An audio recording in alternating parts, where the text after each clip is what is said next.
Israeli airstrikes have killed at least 100 Palestinians across the Gaza Strip, including at least 27 people sheltering at a school in the north overnight, according to local authorities. This comes after 15 paramedics and emergency responders were recovered from a shallow grave. That's where their bodies were discovered. Israel says it's now launching an investigation into their deaths.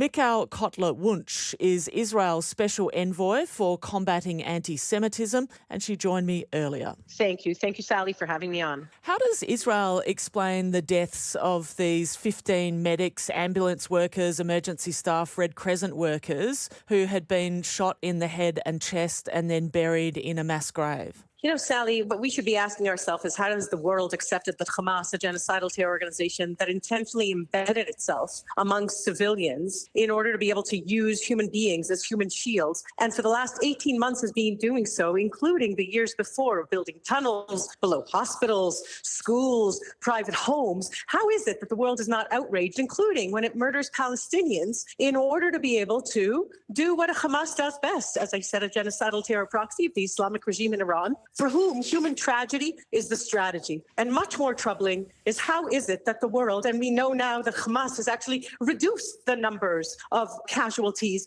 over the last 18 months that have been quoted by media around the world, to actually admit that 72% of those that were killed were of military ages. And I would ask, how is it that the world has enabled this genocidal terror organization? And would we ever have asked that question about ISIS, about the Nazis, about any other genocidal terror proxies that intentionally embed amongst civilians, so that the state of Israel once again has to be able to differentiate between civilians and those genocidal terror proxies of an Islamic regime in Iran that uses them as shields, as sacrifices, so on and so on. Michal, I'll bring you back to the question, how does Israel explain and justify the deaths of these 15 medics? You're, again, quoting Hamas. Should we say we've the spoken health to Red ministry Crescent and the in UN. Gaza. Yet, UNRWA and the Red Crescent, that actually double as Hamas terrorists, as we now know. Again, Sally, once again, I will ask you, how is this the world explain that for 18 months after the worst massacre of Jews since the Holocaust, that question is posed over and over again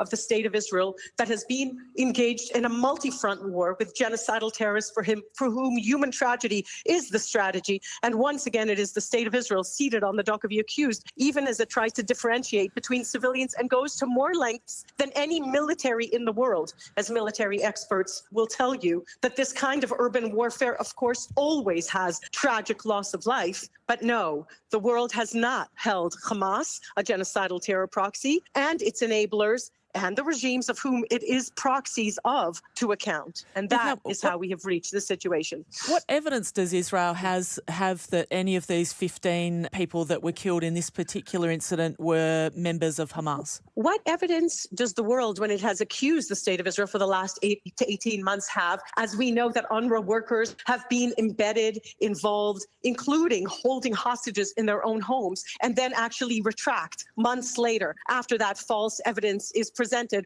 by, as I said, the Gaza Health Ministry, which is Hamas, by UNRWA, who we know whose employees have actually been not only colluding with, but actually participating in, including October the 7th. My question in this case is, what evidence does Israel have that any of these people who were killed in this incident were Hamas operatives? Again, I'm going to ask Sally, what evidence do you have when you quote Hamas, the genocidal terror organization for whom human tragedy is the strategy? No, that's not correct. I'm asking a question about what evidence you have. I've asked two questions, ma'am. Sally, when I wanted to speak to you today, I thought we would also talk about the tsunami of anti-Semitism in Sydney and in Melbourne, in Australia, in the wake of the worst attack of Jews since the Holocaust. I thought we would also talk about what it is that the world has enabled with its silence in terms of the genocidal terror that over and over again not only committed the massacre of hundreds, of rape, of burning alive, of abduction, of 59 human beings that remain held in standing violation of law and morality, of whom, if on October the 8th, including Australia, would have demanded the immediate release of all the hostages abducted, we wouldn't be in an 18-month war. So when we come to these particular incidents, you don't have any evidence that these persons in this particular case Sally, were... I, like you, don't have the facts as of now. And I, like you, would not care to make accusations when I understand that Hamas benefits precisely because for it, as I said, a genocidal proxy who in its charter, like Mein Kampf, is committed to the annihilation of the state of Israel and the murder of Jews. And by the way, the downfall of the West as we know it, alongside the other proxies of the Islamic Republic of Iran that has waged war on the West over the last 18 months, of which Israel is just on the front lines of. I, like you, would not quote Hamas, as I wouldn't quote Nazi propaganda, as I wouldn't quote facts given me by ISIS. And I would expect proper journalism to be done and to stop quoting Hamas. And I will say, ma'am, again, I'm asking questions and I'm not quoting Hamas. And from what I understand from your answer, so that I understand your answer, you were saying there was no evidence. Quoting UNRWA? Who are we quoting? Because UNRWA has colluded with Hamas. Who are we quoting? On this question, the question that I asked you was, what evidence was there that any of these 15 individuals were Hamas operatives? And at the start of your answer, as far as I understand, but I may have misheard you can correct me if I have, is that there's no evidence at this stage. Is that right? Sally, for the last 18 months, we have seen over and over again how Hamas has actually taken over the human rights infrastructure created by the entire international community, including to build below hospitals and schools and mosques, what we know of as hundreds of kilometers of terror tunnels and dungeons where 59 Israelis remain held. Hamas, that intentionally embedded itself in the civilian infrastructure of Gaza. And instead of the protests and the declarations and the demand being that Hamas disengage from the civilian infrastructure that it has taken over, what we hear is precisely the opposite. And so there are no consequences for genocidal terror, for whom this is a war, not just on the state of Israel, but on civilization as we know it. Michal, I wanted to ask you about the issue I wanted to ask you about the issue of food in Israel. As an occupying power, Israel is obliged under Israel international... does not occupy Gaza.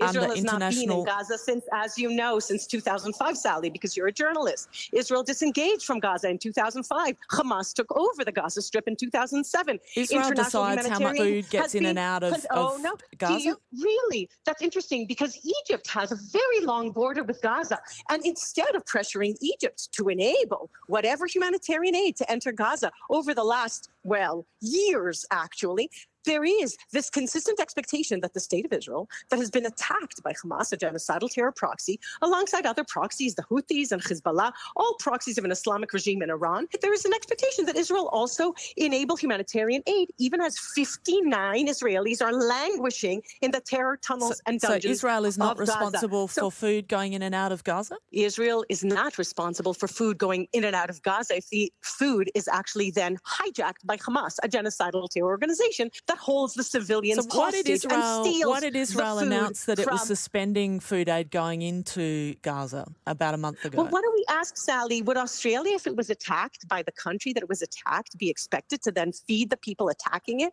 who are stealing the food? Hypotheticals about Australia at the moment. I'm asking you a specific situation about what's happening in Israel Sally. at the moment. I'm asking you very politely about what's happening in Israel and Gaza. The fact that you're being polite, but quoting Hamas evidence doesn't make you polite. It makes you quoting a Hamas evidence. I'm asking you a question about food going to Gaza. Hamas has stolen all of the humanitarian aid that goes into Gaza. Hamas is a genocidal terror organization. What's the evidence of that? Human tragedy is a strategy. Sally, what's the evidence of that? Ask the Gazans who are demonstrating against Hamas. Ask the children who've been protesting against Hamas, who've been murdered by Hamas, of which there is not even one interview about those Gazans that are used as human shields, as human sacrifices by Hamas. We have covered these protests as well, ma'am. Their murder. Oh, really? And in fact, I wonder if you have protests actually demanding to free Gaza from Hamas, or to free the people of Yemen from the Houthis, or to free the people of Lebanon from Hezbollah, or to free the people of Iran from the Islamic Republic of Iran. I don't think you do, Sally. And I think that is a good old double standard. Michal Cotler-Wunsh, we've run out of time. Thank you for your time this morning. That's Michal Cotler-Wunsh, Israel's Special Envoy for Combating Anti-Semitism.